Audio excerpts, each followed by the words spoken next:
welcome to Bright as Rain Crochet.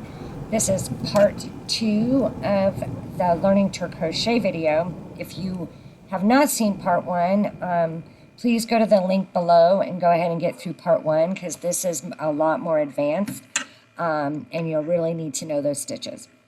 So the first thing that we're going to start today is we're going to learn front loop and back loop. When we look at our stitches here, this loop of the V facing us is our front loop. And this is the back loop. Even if your product turns, if you're chaining one and turning, if they say front loop, they still mean the one that's facing you. You don't have to try to keep track. It's not like that.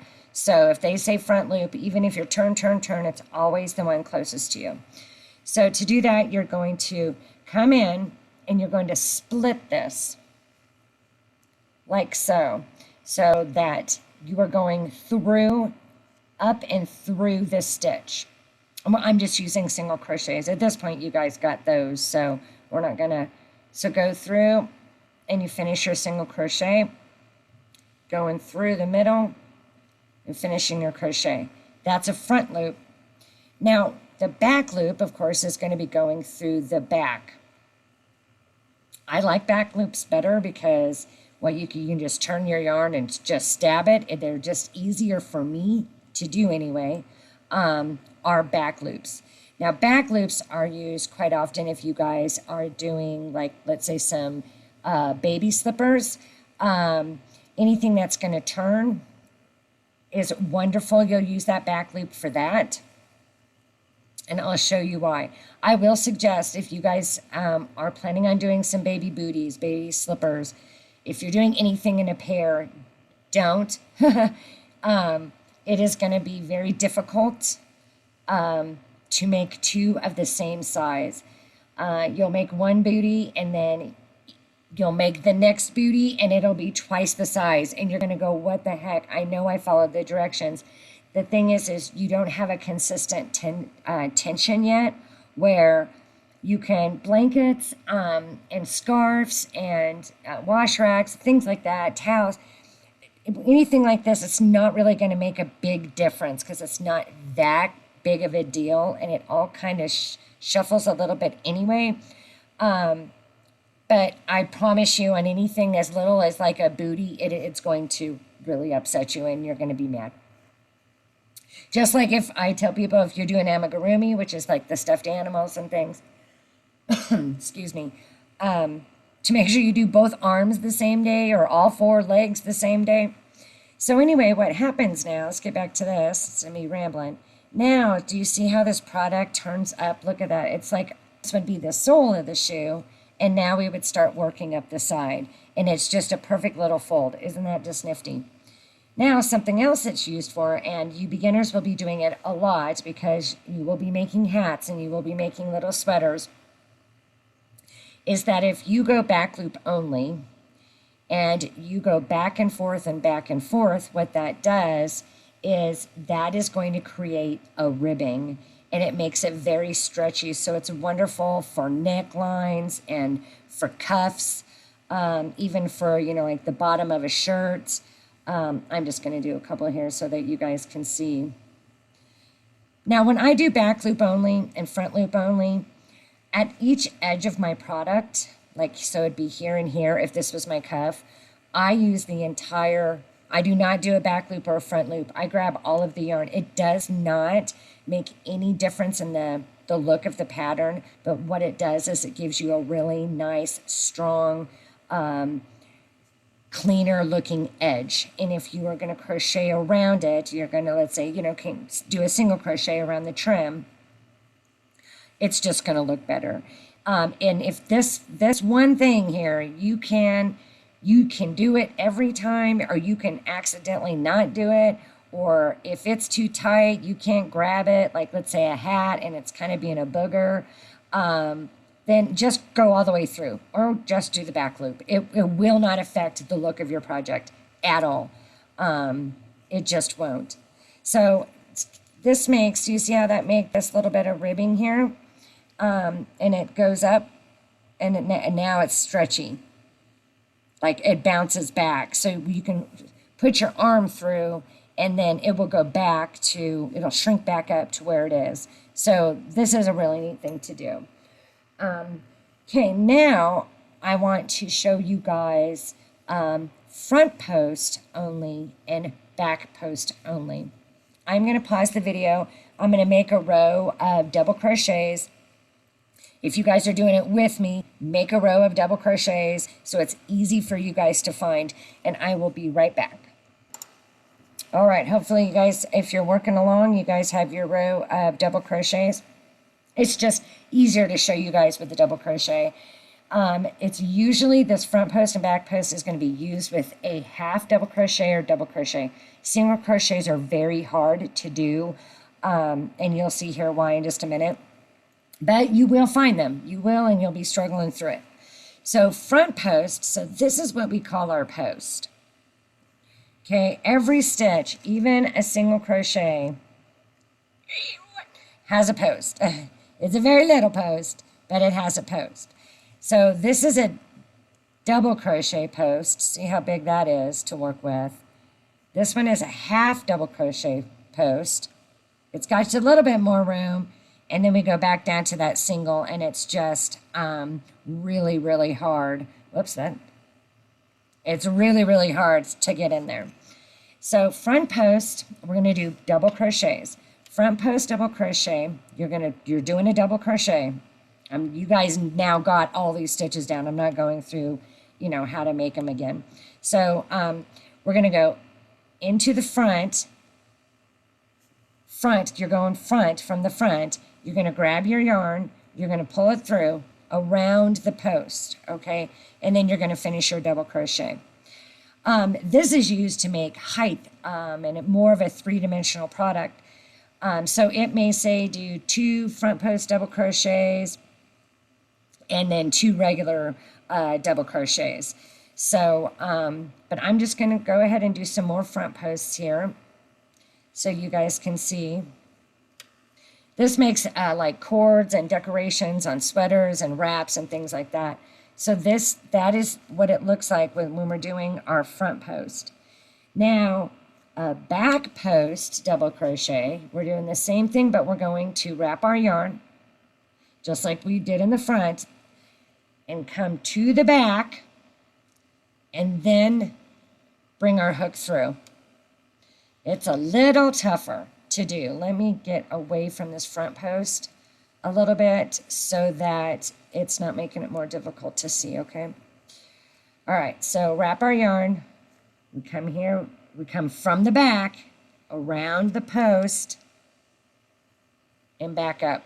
And then we pull it through, and we finish our double crochet. I am promising you guys will get this. Your brain is going to fight. Your fingers are going to fight. Bend the bring it in, back down.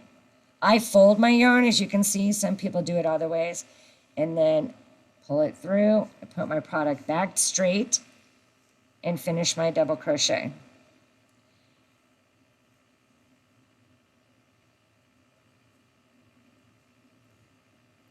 And again, I know the double is really hard. Whoops. And you will slip a lot. Don't get frustrated. You will get really good at this, actually. In fact, I think I really don't mind doing that a front post or a back post. The back post bothered me for quite some time, and I would just make blankets with only front post when I was experimenting with my own patterns, because I just didn't like the back post so much. So I did a couple front posts and then our back post. So I am so sorry so back here up under this lip, see that lip? These here are back posts, and then we threw in 2 front posts and then back posts. So what this has done is we could actually keep doing this, and we would just create these lifted up lines all the way down our blanket or what, whatever you're making. And you can just do that like 2 back, 2 front, 2 back, 2 front, and then a regular row two back, two front. You can really do some experimenting. Do some experimenting on your swatch, so that you guys really, feel super wonderfully about it. And I'm going to go ahead and I'm going to pull this out, and we are going to be back in just a minute. I want you guys to practice this, and we're going to go ahead and get to some even bigger stitches and then some increases and decreases. Wonderful, you guys are back. Okay, that means you are just chugging right along. Great, great. So now what I want to do is we're going to do increases and decreases. Okay, increases are pretty simple. Increase means that we're going to do 2 stitches in the same stitch. So we would do 1 and we would go right back into that same stitch and do 2. Now, when you do an increase, you have to, if you're doing something flat, any increase and decrease, if you increase somewhere, you're going to have to decrease somewhere else. You're going to have to make it up, or it'll say skip 2 stitches. So if you were to increase here, okay, we are going to have to skip a stitch if we're going to increase here. And on and on and on. And the reason why is because one of these definitely counts as the stitch, right? We need 1 stitch in there. We added a second, so there is 1 stitch extra, which means we need to skip a stitch. Did I even skip a stitch? Yeah, it's just hard to see right there. I thought I might have messed up. So then we would increase again, and we would have to skip a stitch, and then possibly do a single crochet at the end. This happens with decreases and increases. No matter what, you've got to make it up, or your product is not going to be a flat square project, correct? It will be different if you're doing clothing, of course, anything that has kind of curves to it, and you're going to want to tighten it up, or you're going to want to make it larger. Or if you're doing, this is amigurumi, isn't he a little cutie? There's a video on him too. You will end up increasing and decreasing to make something shaped into something. So that's another example of when you wouldn't have to balance it off. But most things on single crochet, and you're gonna get it right away, is whatever is done on one half when you go around has to be done the same on the other half, in almost everything. Of course, some amigurumi is not going to be like that because it's meant to be shaped weird. But you understand, one side has to equal the other side, right? We all get that. Okay, so now let's move on to some decreases. So, of course, a decrease is taking 2 stitches and turning it into 1 stitch. So with the single crochet, when you decrease, it is different for each stitch. So I want to show you those as well. Increased, you're going to do two double crochets in the same stitch, 2 half double crochets in the same stitch. It's going to make any difference. So to decrease, for a single crochet, you're just going to go in and grab the yarn and pull it through. Go in the second stitch, grab the yarn, pull it through, and then you're going to pull through all 3 stitches. And that took this stitch and that stitch and turned it into this stitch. So it's going to make it smaller. Go in one, grab a yarn, go in one, grab a yarn, and then we're going to pull through. Okay, so single crochet, we're going in, grabbing, going in, grabbing, and then we're going to go home. Okay, so that is a standard single crochet decrease. I'm going to show you an invisible decrease. Most of the time, invisible decreases are done mainly in amigurumi, because if you do not, you will literally see a line just going right up that does not look like a stitch. So I'm going to show you guys how to do that as well. So to do a single crochet, there is some double and half, but it's just not very rare, or it's very rare.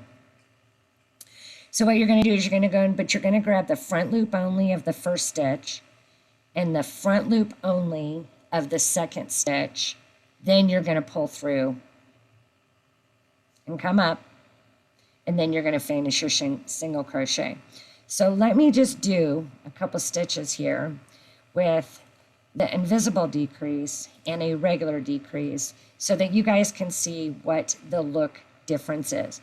Now, if you're making a blanket and you're decreasing, it doesn't make a difference. You don't need to do an invisible decrease because there's this other side. So you're not really, just because you're not grabbing the back loops, everybody's going to see that anyway. So this is just done with stuff that's going to be only one face. Maybe a hat. It would be nice to do on a hat because nobody sees the inside. But blankets, you know, of course, you grab it, you don't know what side you're, unless it has print on it or something. But anyway, so let me just, whoops, I'm doing it right. Sometimes I have a tendency to just, my mind just takes over and I start doing weird stuff. It's going to happen to you too. You're going to go, what the heck? Okay, so with the invisible decrease, here, you cannot see where that decrease is at. It is like almost impossible to count and figure out. Now, if you're making something round, which of course this is going to round now, you go, oh my gosh, so you can't count back very well on an invisible decrease. That's why it's invisible. So they're very tricky to use if you don't know what you're doing, because you're going to be pulling out a lot because you go, I can't see where my decrease is. This one you definitely can, because what we did was we took this one here and this here and created that. You can see it. But what we did was we got rid of the 2 stitches and literally squished them together. So the only thing that we're seeing is the one coming up. That's why we didn't pull through both. We squished these 2 together. That's why it's invisible. So when you're coming up, you're like, oh my gosh, where's that at? But when you're looking at a standard regular single crochet, you can tell right away. You're like, oh, there's 1, there's 2, and there's only 1 up there. There's 1, there's 2. You see what I'm saying? Okay, so that is our single crochet decrease. So let me show you guys a half double crochet increase. Okay, so the half double crochet increase, what we do is we're going to wrap our yarn, we're going to get in the hole, we're going to come out, we're going to wrap our yarn again, we're going to go in the hole, and we're going to grab and come out, and we're going to pull through all 5, just like that. Wrap, go in, come out, wrap, go in, grab, come out, and through all 5. Do it again. We're still going to grab our reusable bag. We'll go in the grocery store. We're going to grab our food, come out. We're going to grab our reusable bag, go into the grocery store, grab our food and come out, and pull through all of them. Okay, now we move to double crochets. So yarn over, go through, pull the food out, grab your bag again, go into the store, pull it out, and we're going to pull through all 5 of the loops on the hook. Yarn over, go down, pull up, yarn over, go down, pull up, and then pull through all the 5 on the hook. Now we're going to do double crochet decrease. So we're going to start our double crochet. We're going to go in, we're going to pull it up. Now we're going to do a half of the double crochet. So we're just going to pull through the first 2 like that. Okay, then we're going to wrap our yarn again, come down, pull up, go through the first 2 only. We're just doing half and half of a double. Then we're going to pull through all 3 loops on the hook. We have to do this so we still have our height, because if we don't, it's going to shrink down if we're not doing that one pull through. Okay, so we'll go ahead and look at it again. Here we go. And pull through the first 2, yarn over, go down, come up, pull through the first 2. And then we're going to pull through all 3. Okay.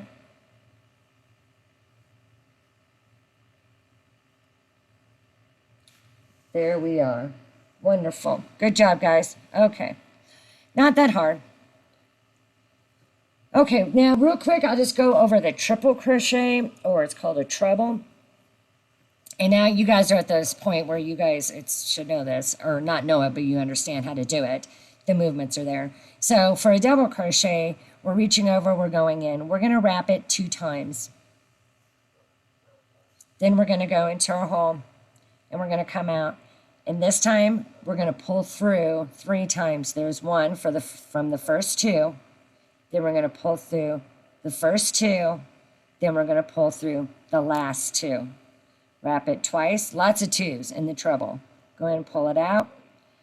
Grab your groceries, go through 2. Grab your groceries, go through 2. Grab your groceries, go through 2. That is a treble. This stitch is very airy. Wrap your yarn. Go through 2. Go through 2. Wrap your yarn. Oh, I'm not increasing, silly. Okay. So see, those are really stretched. Huge difference. This is not a stitch that you want to do a whole blanket in. It's just too time consuming. Your favorite blanket stitch is probably going to be your double crochet. The double crochet is one of the smoothest stitches to do. It's a looser stitch, so you can really play the violin. You go in and out, and it really is very nice. Okay, now just a couple more, and we're going to be finishing up. So I'm going to show you guys a popcorn stitch. A popcorn stitch is typically done with double crochets. So I'm going to go ahead and just get down here a little ways with my double crochets. So a popcorn stitch either has 3 or 5 double crochets.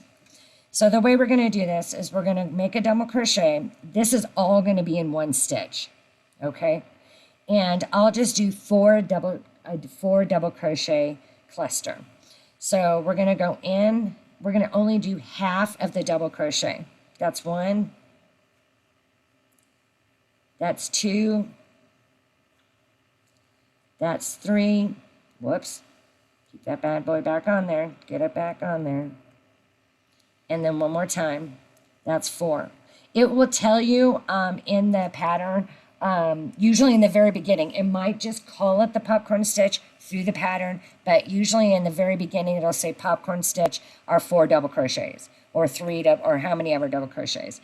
Then you go ahead and you're going to pull through all of those stitches, and then typically you're going to chain 1 and you're going to lock it. This actually did make 2 stitches.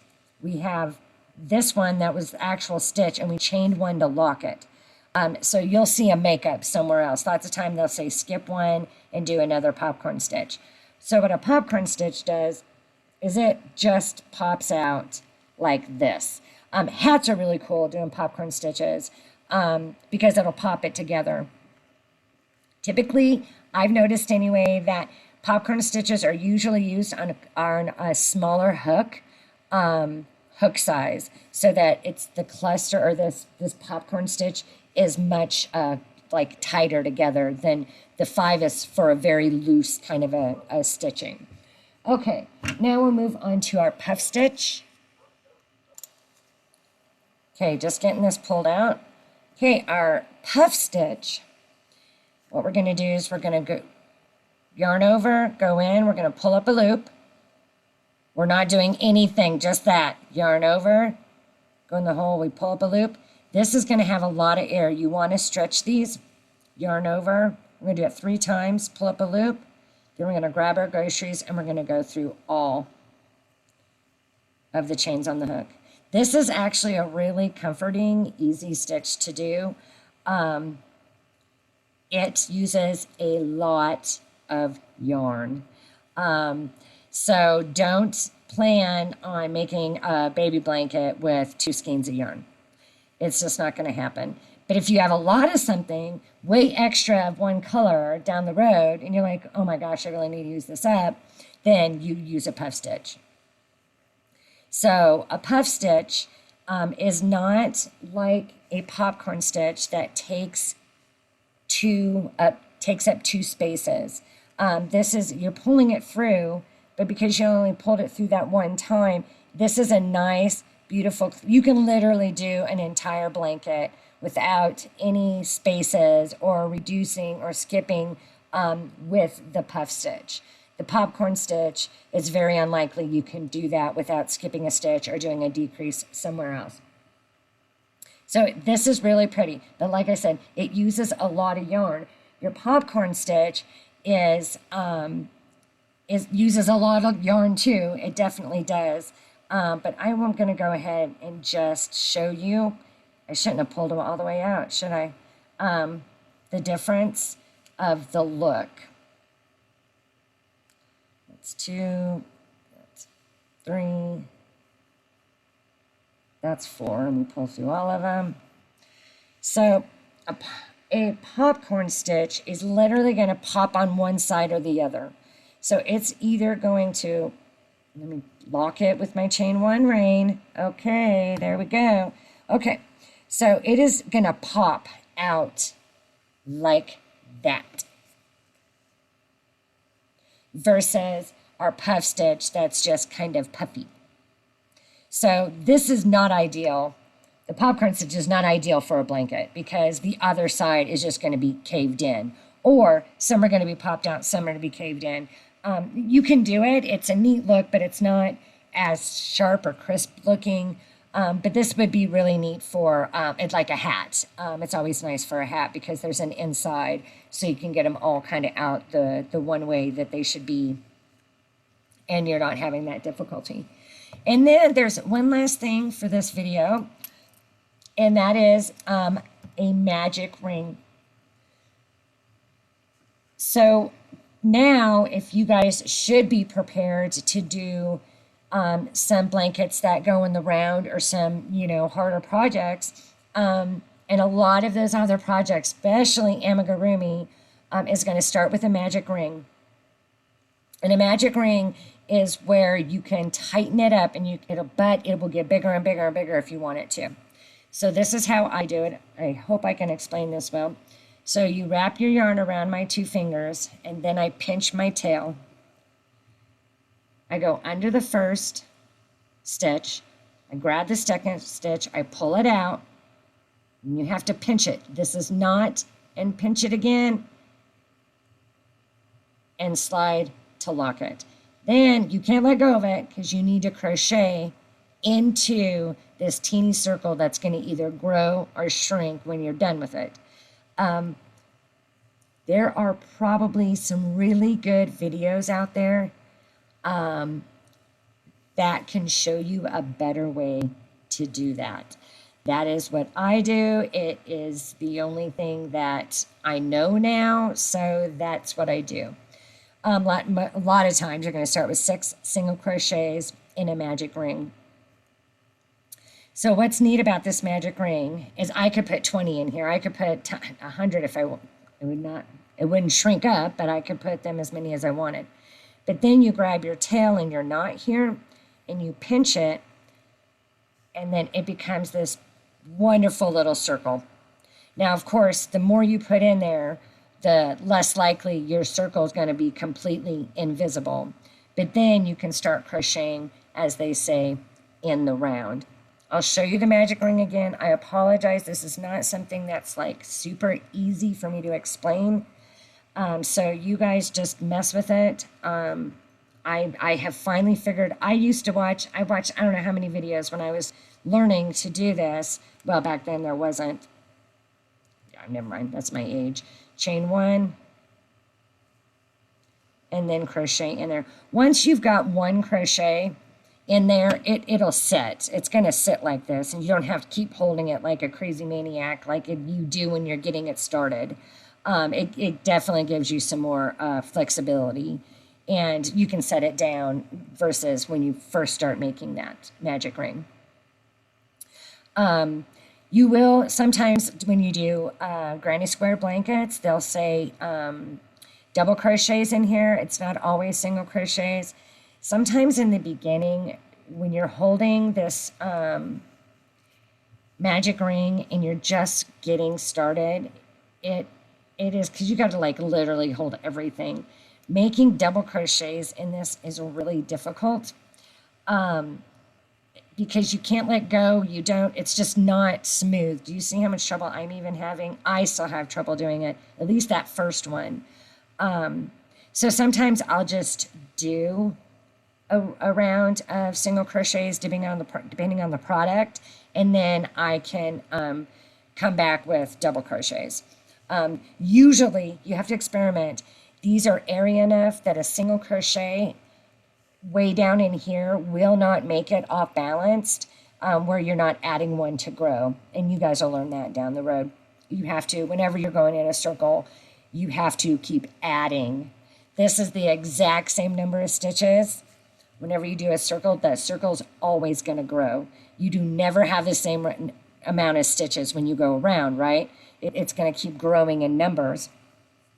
That's why I say in the very beginning, it's not a great idea to crochet in a circle, doing the granny square, or starting, anything that, even hats and things like that, that may not be, that you're not understanding yet, that your count is not going to be the same. It's just not. So you need to be good enough at crocheting to be able to understand that you're not going to count your stitches. You're going to look at a pattern and follow more of it's 2 1 1 2 2 1 1 2, and you're supposed to land on a 2 and you didn't. Then you're like, oh no, now I got to go back and figure out what I'm doing. So then we cinch it up, and then slip stitch to the first right here. There's two ways.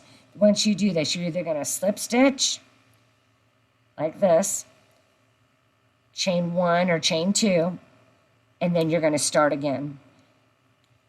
Or what you can do, you will not do this with a double crochet. These would be single crochets. They're too tall. You would put a stitch marker in, and of course I don't have one, so I will make one really quick.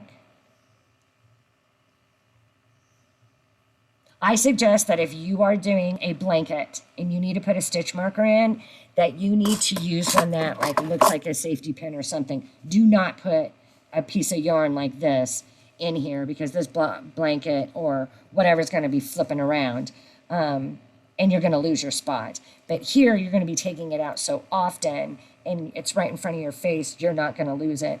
So then you would just go straight into this stitch and start stitching. And so I have to increase to get around. So 6 stitches, or how many ever stitches this is, it's not 6 anymore because I kept doing double crochets, needs to be doubled, whatever that count is.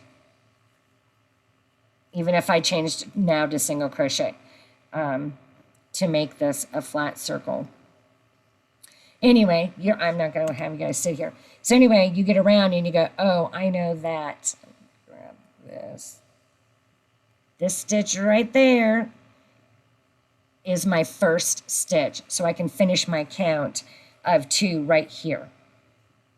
If I went into here, I would make too many counts. I would make too many stitches for an increase, and it's going to get wobbly and your stuff's not going to work out.